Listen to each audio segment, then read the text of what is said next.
નમસ્કાર, હું છું પ્રિયા અને તમે જોઈ રહ્યા છો જનતા કી જાણકારી ન્યૂઝ। નજર કરીએ આજના સમાચાર। વેરાવળ સોમનાથથી દિવસે દ્વારકા ઓખા ટ્રેન વ્યવહાર અને રાજકોટ સટલ ટ્રેન સહિત અન્ય રાજકોટથી ઉપડતી રાજકોટ નાથદ્વારા ટ્રેન, રાજકોટ હરિદ્વાર ટ્રેન વ્યવહાર સોમનાથ મહાદેવ મંદિર સુધી લંબાવવા બાબત હિન્દુ સેવા સમાજના પ્રમુખ શ્રી જીતુભાઈ કુહાડા અને પ્રદેશ મહિલા મોરચા પ્રમુખ શ્રી મીનાબા આર જાદવ દ્વારા રજૂઆત કરી વિશ્વ પ્રસિદ્ધ યાત્રાધામ સોમનાથ મહાદેવ મંદિર દર્શન માટે આવતા હજારો લાખો ભાવિકો માટે તેમજ વેરાવળ ગીર સોમનાથ જિલ્લાના ગ્રામ્ય ધર્મપ્રેમી જાહેર જનતા માટે શ્રેષ્ઠ રેલવેની સુવિધા ઉપલબ્ધ થાય તે હેતુથી ખાસ કરીને દિવસે સવારે 11 કલાકે, બપોરે 2 વાગે સોમનાથ દ્વારકા ઓખા ટ્રેન વ્યવહાર, તેને રાજકોટ જામનગર અને દ્વારકા ઓખા ટ્રેન વ્યવહાર દિવસે શરૂઆત થઈ જાય તો સોમનાથ મહાદેવ મંદિર દર્શન માટે આવતા હજારો લાખો ભાવિકો દ્વારકા માટે મોંઘા ભાડા ચૂકવણીથી બચી શકાય। તેમજ રાજકોટ હરિદ્વાર ટ્રેન વ્યવહાર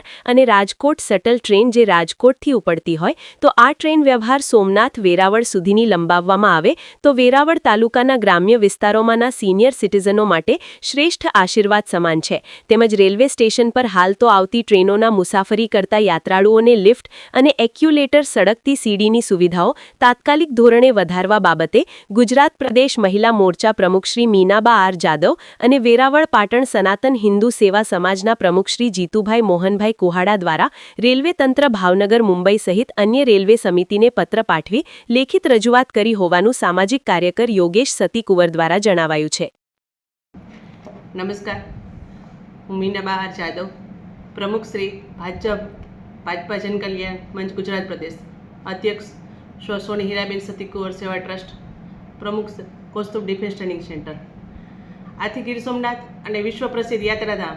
એવા સોમનાથ મહાદેવના દર્શનાર્થે આવતા યાત્રાળુઓને સિનિયર સિટીઝનો વેરાવળ તાલુકા માટે રેલવે તંત્ર દ્વારા સોમનાથ દ્વારા ઓખા ટ્રેન દિવસે જે શરૂ કરવામાં આવે છે તેમજ દિવસના સોમનાથ રાજકોટ સેન્ટ્રલ ટ્રેન બપોરે 1 વાગ્યે આસપાસ શરૂ કરવા તેમજ સોમનાથ યાત્રાધામને રાજકોટથી ઉપડતી ટ્રેનો, રાજકોટ નાથદ્વારા ટ્રેન તેમજ રાજકોટ હરિદ્વાર ટ્રેનને વેરાવળ સોમનાથ સુધી લંબાવાય તો અનેક યાત્રિકોને આશીર્વાદ સમાન રહે તેમજ વેરાવળના રેલવે સ્ટેશન પર લિફ્ટની સુવિધા થાય અને સિનિયર સિટીઝનો માટે એસ્કેલેટરની વ્યવસ્થાનો તાત્કાલિક સુવિધા જો રેલવે તંત્ર દ્વારા કરવામાં આવે એવો અમારા તરફથી ખાસ અનુરોધ કરે છે અને વહેલા વહેલી તકે આ બાબતોને રેલવે તંત્ર દ્વારા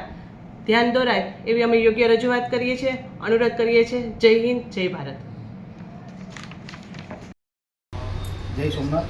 મારું નામ જીતુભાઈ મોહનભાઈ કુવાડા છે। હું વેરાવળ પાટણ સનાતન હિન્દુ સેવા સંઘ પ્રમુખ છું। ગુજરાત સરકાર અને કેન્દ્ર સરકારને એક મારી વિનંતી છે કે જે રાજકોટ હરિદ્વાર અને રાજકોટ નાથદ્વારા જે ટ્રેન જાય છે તો અમારી વિનંતી એવી છે કે આખા 12 જ્યોતિર્લિંગમાં પ્રથમ જ્યોતિર્લિંગ સોમનાથ હોય તો એ ટ્રેન સોમનાથથી હરિદ્વાર જાય અને સોમનાથથી નાથદ્વારા જાય તો પ્રજાને ફાયદો થશે અને જે યાત્રીઓનો જે હેરાન થાય છે યાત્રાળુ એ હેરાન થતા થશે। અને વિશેષમાં બીજી એક કે જે આપણે દ્વારકા છે એ પણ ડાયરેક્ટ વેરાવળ દ્વારકા થાય ને તો પબ્લિકને દર્શનનો લાભ મળશે અને ટ્રેન ખાતાને પણ જે રેવન્યુની આવક પણ વધશે। એટલે મારી સરકારને, ગુજરાત સરકાર તથા કેન્દ્ર સરકારને વિનંતી છે કે આ ટ્રેનો વહેલામાં વહેલી સાડે સોમનાથથી હરિદ્વાર અને સોમનાથથી નાથદ્વારા ચાલુ કરે એવી સરકારને વિનંતી છે। જય સોમનાથ।